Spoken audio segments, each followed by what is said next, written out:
If you'd like to be going places in 1988, the BBC Daytime Club could be just the ticket.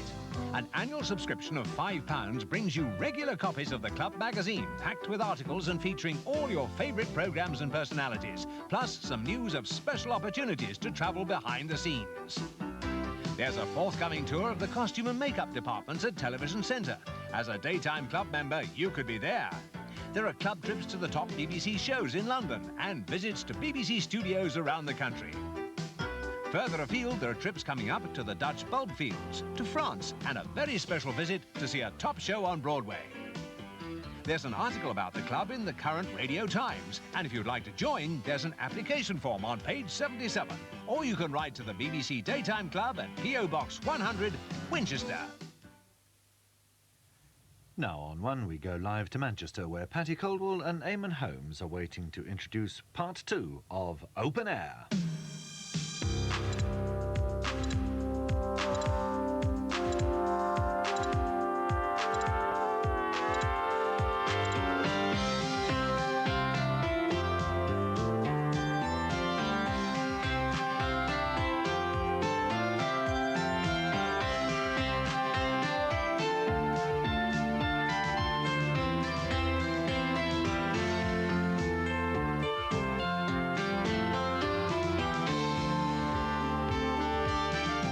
Good morning and welcome back to Open Air. We're here until 12 o'clock. The lines are open and we'll be taking your calls on what you have seen on TV. Well, in a moment, we'll be looking into visions of the future. But for the present, our number remains the same. So what's on the agenda today? The vision, will it come true? Is TV evangelism on its way to Britain? Do you want American satellites to mix religion and politics on your screens? And Arthur Scargill's up for election. Will he stay King Cole? We want to hear from you on these or any other TV matters. So call us now on this number.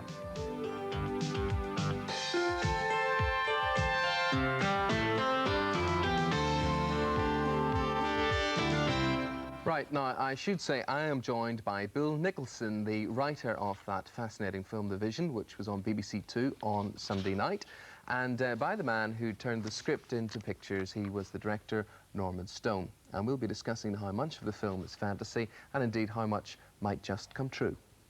And last night's panorama, Arthur Scargill Evermore, ? Was the title, and it looked at the fight for the leadership of the National Union of Mine Workers. And later I'll be talking to the reporter, Steve Bradshaw, and the producer, Paul Gibbs. So if you've any calls, any questions, comments about last night's panorama, do give us a ring now. And to find out what you've already been phoning in about, let's hear from Mike Schaff. Mike.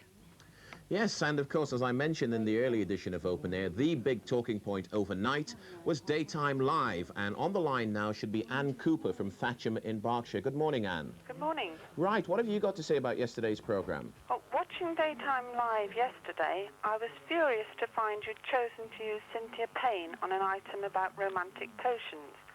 Why was she chosen to waste our TV licence money on? Surely there are many more romantic females you could have used in the item who would have added romance to the piece rather than suggestive innuendos and unnecessary language. OK, and on the other line now should be Steve Waddell, the editor of Daytime Live. Good morning, Mr. Waddell. Good morning, Mike. How do you answer those criticisms? Well, first of all, Mike, and hello, Anne, it wasn't actually an item about romantic potions. It was a regular feature we have on our show on Mondays called Country Cures with the folklore expert Robin Page. And if it was an item about romance, I think we'd have gone for Barbara Cartland or a Mills and Boon author. But in fact, it was about potions that perhaps improve your performance when it comes to love. And I think as it's Country Cures, people in the countryside are a little bit more basic and earthy than perhaps some urban folk. And as we were talking about country remedies in that respect, Madam Sin, as she's known by the press and media, seemed to be an appropriate choice. I realise that a number of callers were slightly upset by the item, but one has to accept that Cynthia Payne has become a media personality through appearances on shows like Wogan, Blankety Blank, which is a prime-time family show.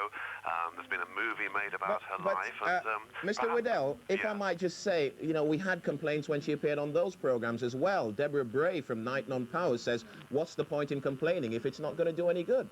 Well, what I would like is some of the... I mean, I strongly believe that, of course, some people are upset by someone like Cynthia Payne appearing, but by and large, I think she has been accepted by the British public as a celebrity. Like it or lump it. I mean, television isn't really here to preach standards. It's here to reflect them. And my belief is that the bulk of the British population do accept her as a celebrity. Okay. And the press and the media seem to reflect that. Steve, thank you very much indeed for coming on and giving us that answer. Let's go back now to Eamonn. Right, well, many of you rang us on Sunday night after The Vision, the first in a new series of Screen 2 films. Now, more calls have been coming in today. Let me tell you that the film was a drama about a satellite broadcasting organisation moving into Europe. It's backed by money from a rich evangelical organisation operated on business lines in America. Lee Remick plays the ruthless head of the European operation. Dirk Bogarde is the washed-up television presenter to whom she offers the chance of a new lease of screen life. I'll tell you what we're going to be. Once upon a time, many hundreds of years ago, the information network in Europe was controlled by a single organization. Central production center in Rome, local reception in every village. Europe was ideologically captive. I'm talking about the church. Then along came printing. Print is cheap. One man could do it alone. The information monopoly was broken. Let me know if I'm boring you. Well, I don't mind the history. I'm just waiting for the lesson. The lesson is the monopoly is coming back. A single information network, satellite television, transmitting to a continent, soon to the whole world. Only one or two networks will survive because the costs are so high. But there is a battle being fought over the skies of Europe for the hearts and the minds of a continent. Whoever wins will guide your understanding and guard your values for a generation. Now, who do you want it to be, Mr. Mariner? Hollywood? Robert Maxwell? It won't be the BBC, I can promise you that. But it could be you. We have the backing.